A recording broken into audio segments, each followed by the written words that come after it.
initially I was disappointed that the Norwich game had been cancelled, but reason was for selfish reasons. I've come to appreciate. Actually, I think that it gives us more time on the training ground. I think it perhaps allows us to prioritise the Tottenham game. It allows us to get some players back into fitness, and for lots of reasons, which we'll speak about in a second.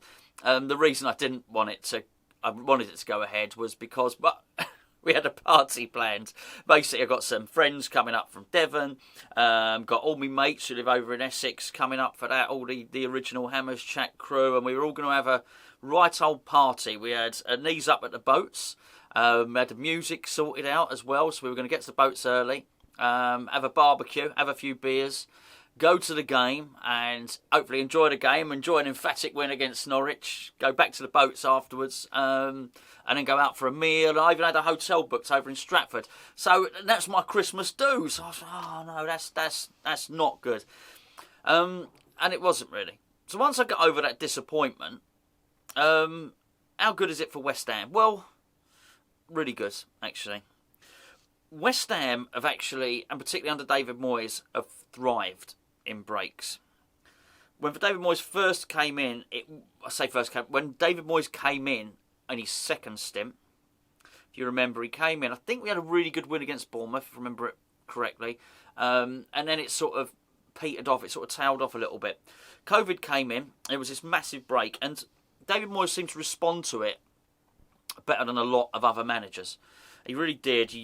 All the stories were there of him, well, not just delivering vegetables and doing his volunteer work, which was very noble of him, but he was phoning all the players, giving them not just individual fitness plans, but individual sort of almost psychological development plans. So as when they got back into the training ground, he felt that he wasn't going to have to run through a load of tactics. They were all established in his mind, and they were sending out, he modernised it very well, sending out things to everybody's iPads, and I don't mean like Angry Birds or anything like that. He was sending out, actually, that's a different meaning, doesn't it? A bit of a double entendre, that, sending Angry Birds out to players.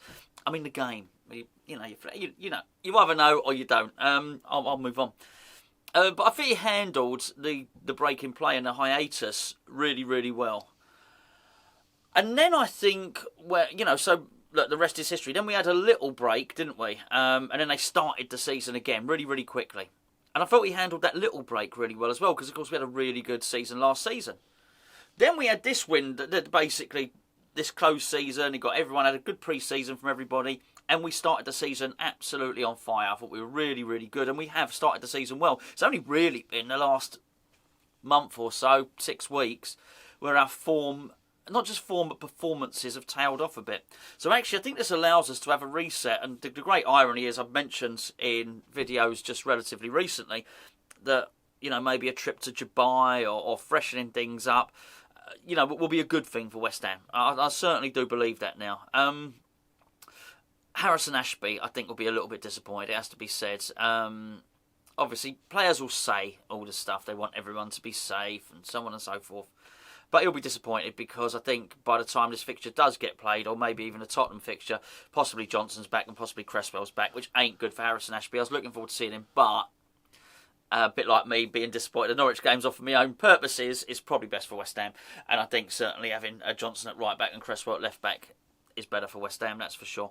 It allows, David Moyes has been going on quite a lot about spending time on the training pitch. He's been complaining quite a lot. He hasn't had time to spend with the players, to work on tactics. I think we've certainly seen that in our set plays, haven't we, as well? So it'll give him time to work on that. Not an age of time, but it gives him a full week on the training pitch. And I know a lot's been made about away game at Arsenal, away game and coming up to Tottenham, but they're in London. So actually, it's they can still go to training the next day. They jump on the coach, they're home that night. It's easy done. So actually, I think they may well have, probably over the last 2 weeks, because if you look at the Zagreb game as well, the last 2 weeks have more or less been in and around. Now the Burnley game was different, but more or less have been in London. So they have a lot of training days, which is really good. We have to make sure we manage the COVID well in terms of the infection, but I think we are, and we have been.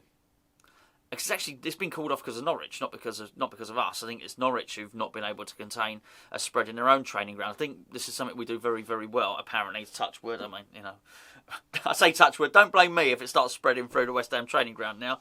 I just think up to now we've done really, really well. But it's really good. We'll certainly have a better team by the time Norwich comes around. And actually, it's a bit of a disadvantage for Norwich, really, because if this game gets replayed after January, we may well have a couple of signings as well, and it's going to be sort of equally difficult. That being said, they might have a couple of signings as well, so I guess it works the same for both, doesn't it? But what I really do think will happen here is, I think this is a massive shot in the arm for our attempts to get to the semi-finals of the League Cup. We've got a quarter-final game against Tottenham coming up, and I think this little break's going to massively help, because I think David Moyes will take it seriously. Before I go any further, this video is sponsored by the OneFootball app. The link is in the description below underneath this screen. There's a little body of text. I think you have to click a little arrow to open the text up, by the way. It took me a little while to find that.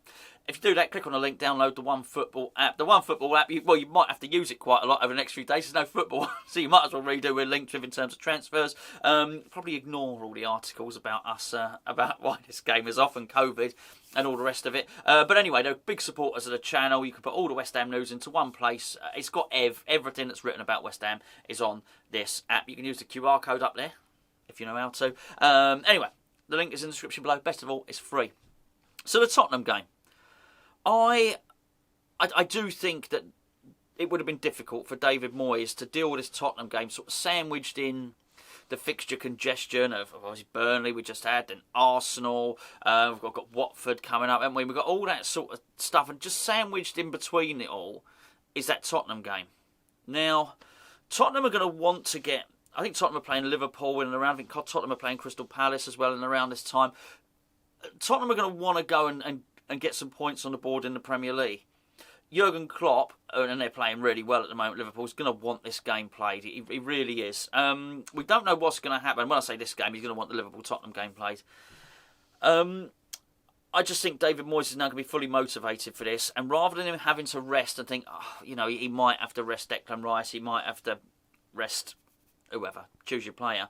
Actually, hopefully we go into the Tottenham game with the Tottenham game in there where he actually thinks, actually, I can play Diop, I can play Dawson, I can play Declan.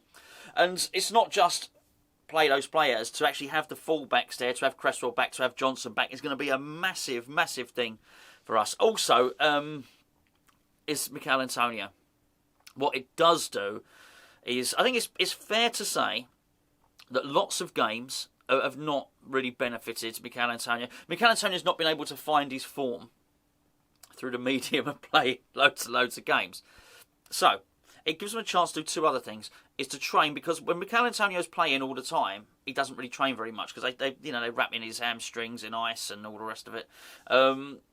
He can actually train. He can spend a few days on the training ground. Gives him a chance to work with whoever coach. I'm sure he worked with Kevin Nolan quite a lot. Kevin Nolan was a hell of a finisher, wasn't he? Working on his finishing, working on his positional play, and also, more importantly, particularly I think with those attacking players, it's given them a rest as well to freshen things up when they're not playing, not constantly on a coach or whatever the case may be. I don't mean like climbing on top of Kevin Nolan and Stuart Pearce on a coach. I mean like in the coach on the way to games. I think this is going to be really good for him. I just think it gives Moyes and the coaching staff an opportunity to get their ideas over to the players. I'm looking at this very positively. Of course, it might work the other way. But I do think this is a benefit for West Ham, and I do think we've got the evidence there to show that actually we're quite good at this when we do have these breaks in play. In fact, I would argue it's exactly what we need, because we're in a bad run of form. And sometimes just when when things are going badly like that, you just need to press the reset button, don't you? And it's hard to press that reset button when it's just game after game after game. So actually now, rather than... Because don't get me wrong, I was looking forward to going to Norwich. I wasn't sure how much I was looking forward to the game, because I wasn't entirely sure how well we'd do. But I was looking forward to the day out for the reasons I said at the start of the video. I think now I'm really looking forward to the Tottenham game. I'm really thinking, hold on, we can do something there, because I think we'll be fit. I don't think we'll look tired. I'm hoping we don't look stale. I think we go there with fresh ideas from the training ground. And I think we go there with our first team. I think he will play the first team, because he'll look back and think, well, actually, they've had a rest, because he'll think, actually, I can play them. I can play them in that. What's the next game? Next game will be Southampton, won't it? Hopefully, if it goes ahead. So I think he'll probably look at that and think, actually, I can play them in that game, and then I can play them in Southampton. I think Watford, I'm not entirely sure exactly how the scheduling goes, but it's something like that. Yeah, I do. I think it'd just be what the club needs. And just imagine that. Just imagine that. because we're in the quarter-finals. But I really fancy a semi. I really fancy a semi. There you go. There's the title to the video. That'll get some extra clicks, won't it? Or not? That'll get people turning off. Oh no, nobody wants to see that. Nobody wants to see that. I really would like West Ham to be involved in a semi-final. That's how we phrase it. Not I really fancy a semi. I do though. I really fancy being involved in that, and I fancy our chances. That's what I'm trying to say. Sorry, get everything wrong, get flustered. I think I'll leave it there. I think I've made enough of a muck up in this video. Anyway, there you go. Bad news? Not so sure.